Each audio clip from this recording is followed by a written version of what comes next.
tidak kemudian melalaikan patokan pokok yang oleh logika disebut sebagai asas pemikiran itu. Jadi aktivitas berpikir tidak bisa itu kawan, dari konsep dalam logika disebut sebagai asas berpikir. Assalamualaikum warahmatullahi wabarakatuh. Alhamdulillahi rabbil alamin. Jadi raditu billahi rabbal bil islami dina bi Muhammadin nabiyya wa rasulah. Rabbi zidni ilman warzuqni fahman. Baik kawan-kawan dimanapun berada, kembali lagi pada kesempatan kali ini saya kembali akan menceritakan isi buku Logika karyanya Dr. Andes Haji Mundiri. Jadi kemarin kesempatan video-video yang lalu sudah sampai pada subbab yang keempat. Masih dalam bab yang pertama kawan-kawan, pendahuluan dalam subbab yang kelima ya.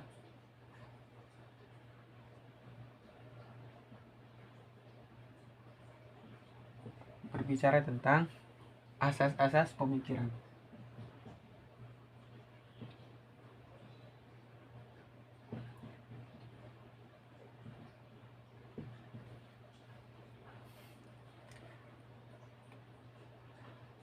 Jadi kawan-kawan dimanapun berada, jadi dalam aktivitas berpikir itu kawan-kawan, kita tidak kemudian melalaikan patokan pokok yang oleh logika disebut sebagai asas pemikiran ini kawan-kawan.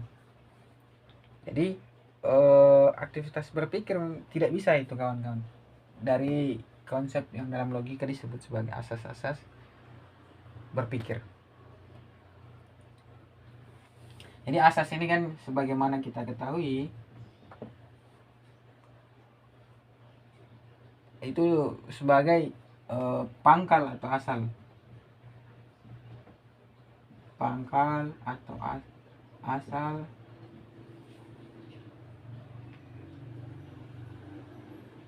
dari mana kawan? Dari sesuatu itu muncul dan mengerti. Jadi asas itu bisa diartikan sebagai pangkal atau asal dari mana sesuatu itu muncul. Dari mana sesuatu itu muncul. Muncul atau dimengerti.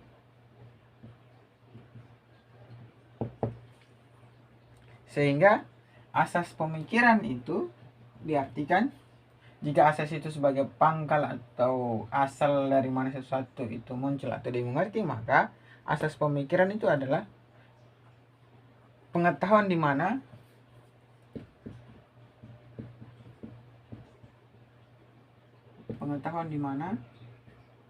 pengetahuan itu muncul.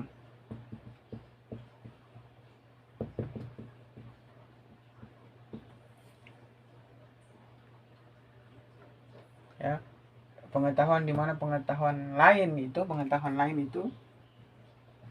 muncul atau dimengerti. Itu kawan-kawan terkait dengan asas pemikiran itu apa. Jadi kalau asas itu dimengerti sebagai pangkal atau asal yang kemudian dari mana sesuatu itu muncul atau dimengerti, maka asas pemikiran itu adalah pengetahuan di mana pengetahuan lain itu muncul atau dimengerti kawan-kawan. Jadi kawan-kawan asas kapasitas dari asas ini sendiri itu kawan-kawan itu pasti. Kapasitas pasti.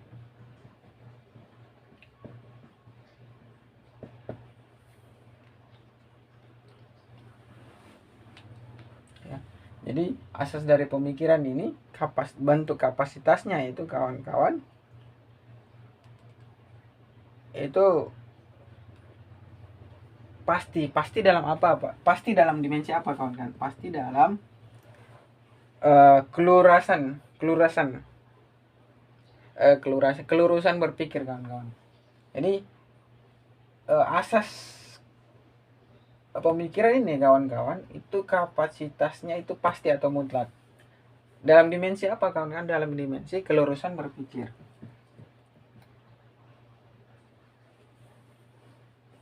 Itu kawan, dalam kelurusan berpikir.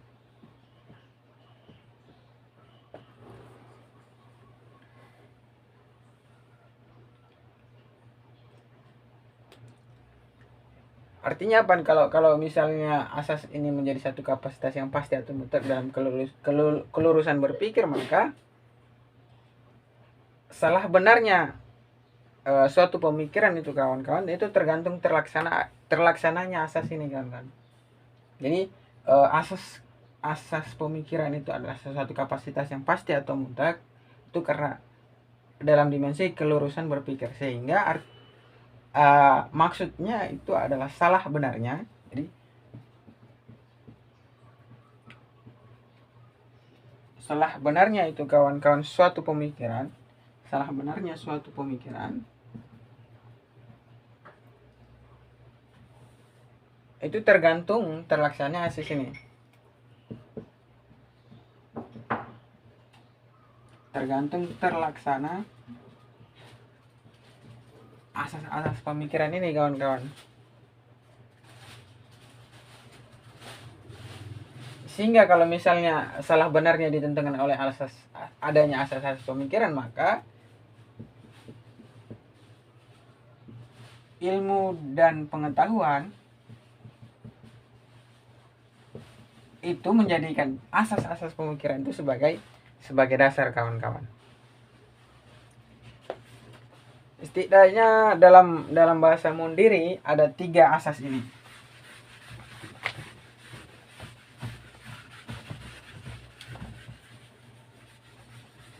Ada 3 asas pemikirannya dalam Mundiri. Yang pertama, asas identitas.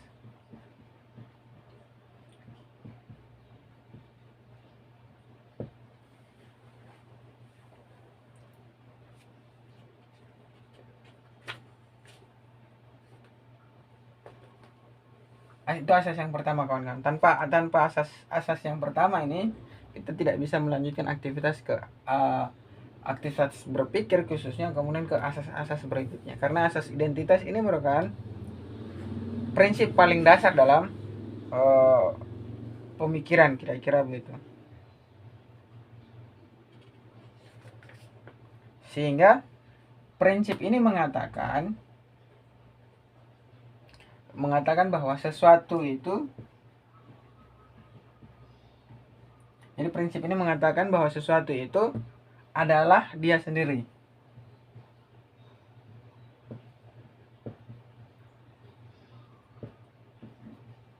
Pastinya bukan lainnya.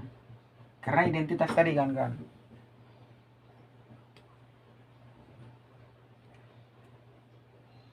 Sebagaimana contoh, misal ketika A itu mengaku sebagai A, maka A bukan B,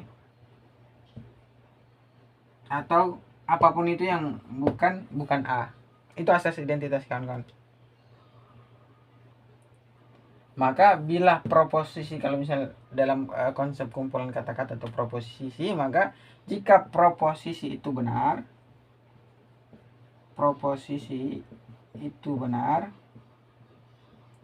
maka ia benar. Itu identitas ya, asas identitas. Jika A, maka A bukan B, bukan C maupun Z. Karena identitasnya A. Nah, itu kan. Jadi perumusan kalau dalam bahasa proposisinya itu, jika proposisi itu benar, maka ia benar. Itu asas yang pertama, dan ini menjadi asas paling dasar ke dalam konsep berpikir. Asas identitas. Sesuatu dimaksud dari asas identitas, sesuatu itu adalah dia sendiri, bukan lainnya. masuk ke asas kedua, yaitu kawan-kawan, itu asas kontradiksi.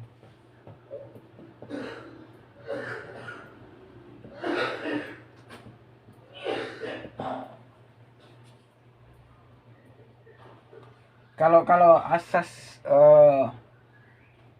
identitas itu sesuatu itu adalah dia sendiri bukan lainnya, maka asas kontradiksi punya prinsip, ya namanya kontradiksi artinya pengingkaran sesuatu itu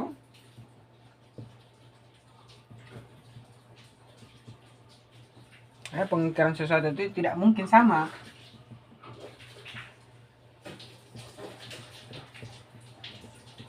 Karena tidak mungkin sama dengan pengakuannya.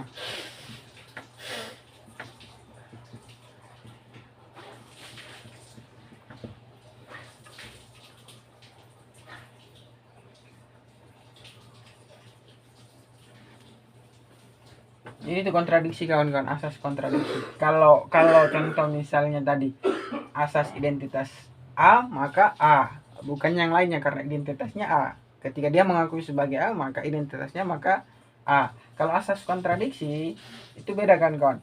Asas kontradiksi ketika suatu saat dia bukan A, maka pada saat yang sama, ya kan kawan ya,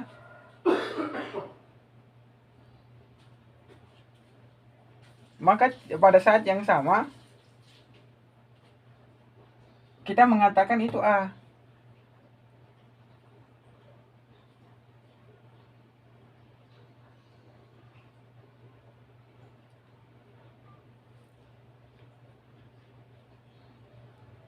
Contoh kalau tadi misalnya kan ya, jadi kontradiksi itu punya kemungkinan sesuatu yang tidak mungkin sama dengan pengakuannya. Kalau identitas dari A harus A karena identitas A, kalau kontradiksi pada satu waktu pengakuan bukan A, maka pada waktu yang sama dia tidak bisa jadi A.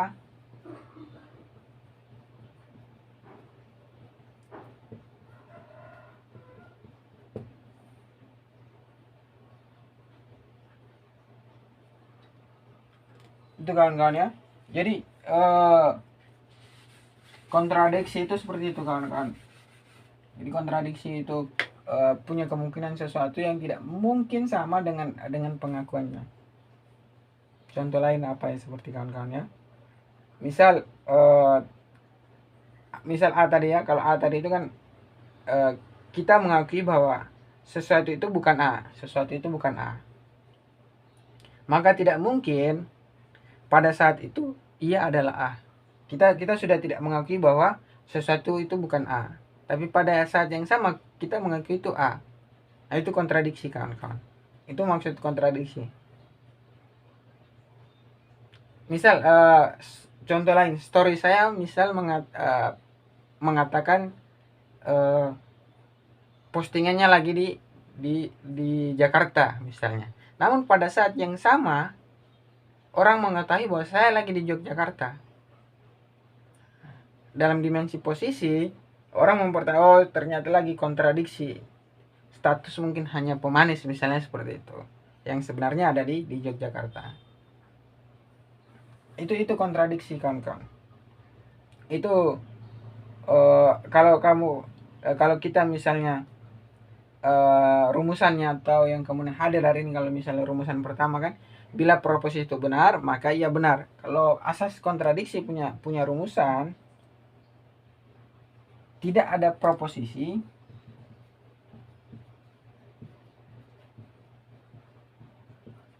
yang apa kawan-kawan, yang sekaligus benar dan salah. Jadi tidak ada kawan-kawan yang dalam asas berpikir setelah kita selesai di asas identitas, maka asas yang kedua, asas kontradiksi itu tidak ada proposisi yang sekaligus benar dan salah. Kira-kira tidak ada yang sekaligus benar dan salah, pasti ada salah satunya. Itu kontradiksi kawan-kawan. Jadi dia tidak bisa bersamaan. Kira-kira tidak mungkin saya lagi di Jogja kemudian saya juga lagi di Jakarta. Itu adalah sesuatu yang kontradiksi, dan rumusannya tidak ada proposisi yang sekaligus benar dan salah. Itu asas kontradiksi. Asas yang ketiga, kawan-kawan,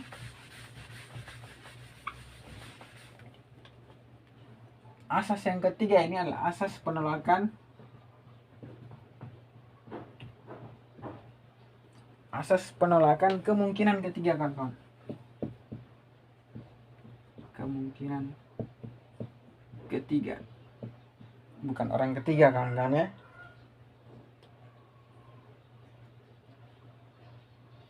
Jadi asas penolakan kemungkinan ketiga ini punya konsep itu adalah, jadi asas ini mengatakan, asas penolakan kemungkinan ketiga mengatakan bahwasanya pengakuan dan pengingkaran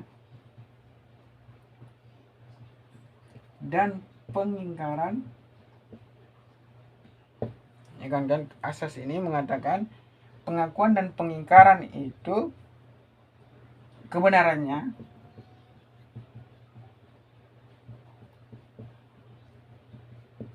terletak pada salah satunya.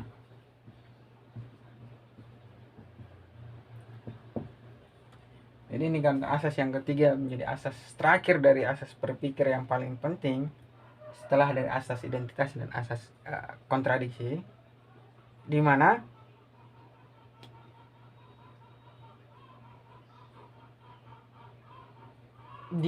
asas ini mengatakan bahwa pengakuan dan pengingkaran kebenarannya terletak pada salah satu antara pengakuan dan pengingkaran. Tidak bisa,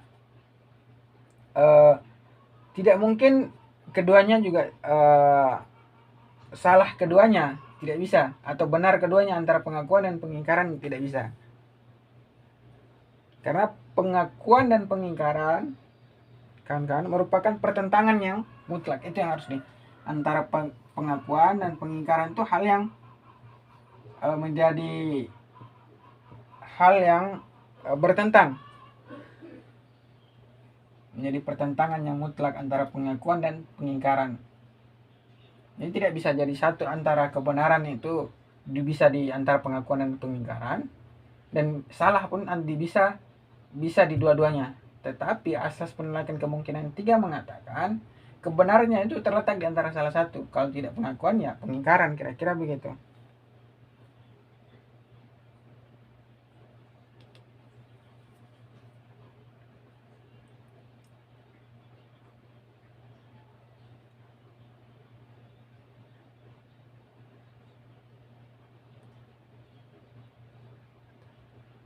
Contoh-contoh misal dalam realitas, misal mengapa asumsi keduanya tidak bisa salah atau benar dalam dimensi yang bersamaan.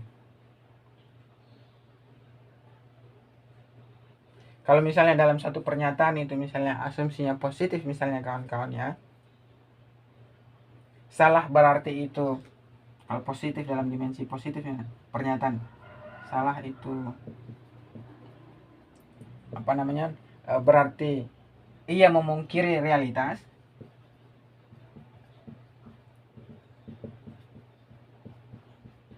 Ini dalam dimensi positif. Salah itu berarti memungkiri realitas, atau dengan bahasa lainnya atau dengan kata lainnya itu realitas bertentangan dengan pernyataan.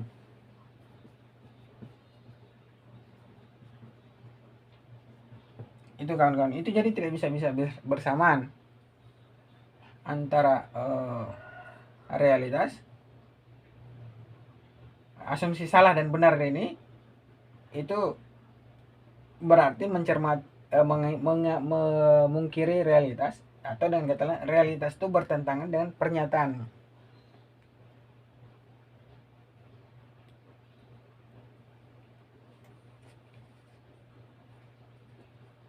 Maka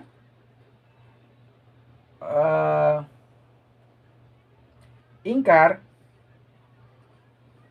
pernyataan mengingkari ini, ingkar ini adalah sesuatu pernyataan yang benar.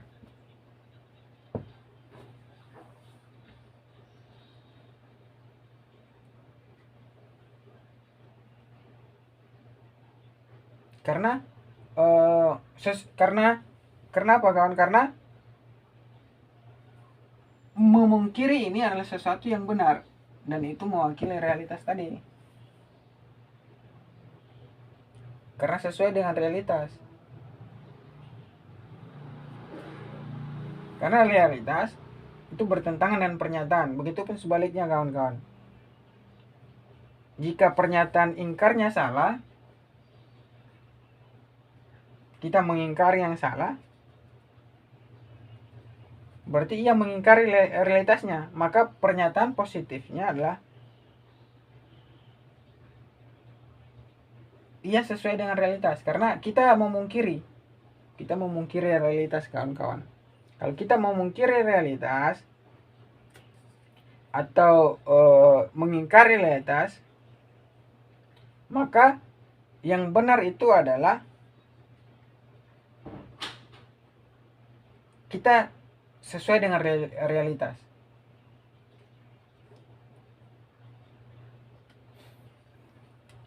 Coba pelan-pelan kawan-kawan ya.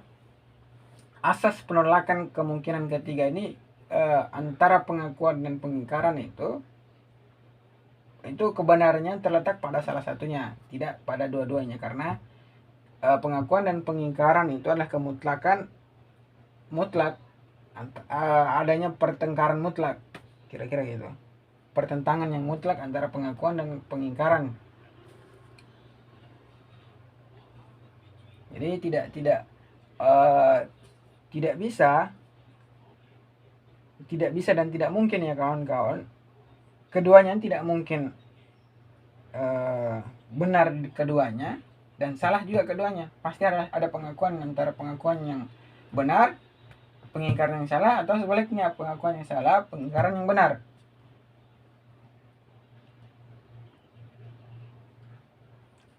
Itu ya kawan-kawan. Jadi contohnya tadi salah dalam pernyataan positif, salah itu berarti memungkiri realitas,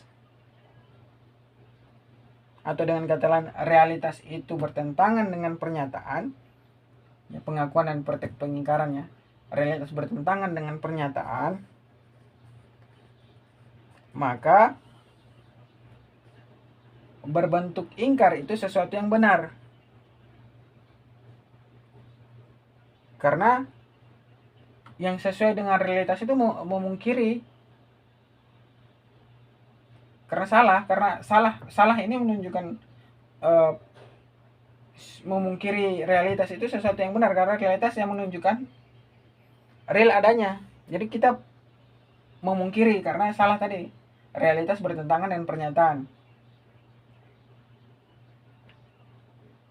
Realitas sebagai yang memungkiri tadi dengan salah dalam dimensi pernyataan tadi itu.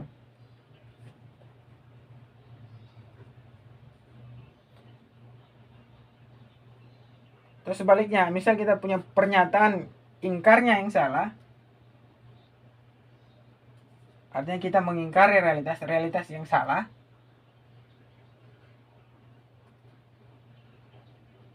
maka positif yaitu itu yang benar, karena yang sesuai dengan realitas. Jadi kita maksudkan dalam bentuk dimensi realitas. Jadi pernyataan kebenaran itu terletak di salah satunya, tidak mungkin di kemungkinan ketiga kawan-kawan. Jadi kalau kita rumuskan, simpelnya kita rumuskan itu proposisi itu ya kawan-kawan, suatu proposisi itu kawan-kawan selalu dalam keadaan benar atau salah.